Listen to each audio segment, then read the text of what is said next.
So every day I get up, I go out, I walk down Harold Way, I go up Western, I go up to Carlton, I come back down Western and go back to Harold Way and come home. And this would be the most unremarkable thing in the world, except as I walk the dog, I pick up no less, an average of about 5 full trash bags every single morning. And I've been doing this for 5 years. And every night I realized that no matter what had happened that day, I could count how many bags of trash I'd picked up. And at the end of the week, that was 35 bags. And at the end of the month, that was 140. And at the end of the first year, I remember calculating, I had picked up like 2,000 bags of trash. So I started a blog called The Trash Whisperer. If I had thought at the beginning of the process that that was my task, I never would have done it. But when I just concentrated on one piece of trash and one bag at a time, I could build like a mountain. God grant me the serenity to accept the things I cannot change, the courage to change things that I can, and the wisdom to know the difference. I cannot change that people litter. I must accept it. There's nothing else to do. You know, change the things that I can. Well, what am I going to do? Pick it up? It was like a pebble in my shoe. This thought that I just couldn't shake. And I thought about this. I'm like, these are the litterers, and I'm picking up their litter, and I'm worried what they think? That's crazy. That is crazy.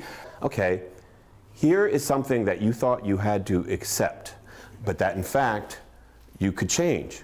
And just as importantly, what have been some things that you've been trying to change that you actually need to accept? Anxiety is actually your body's physical attempt to change something about which you are powerless.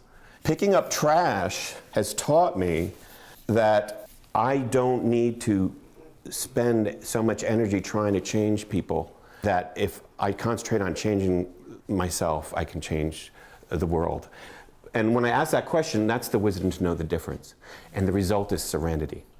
You know, the serenity prayer starts with God grant me the serenity, but it's a really result of not resisting reality exactly the way it is and really changing what you can.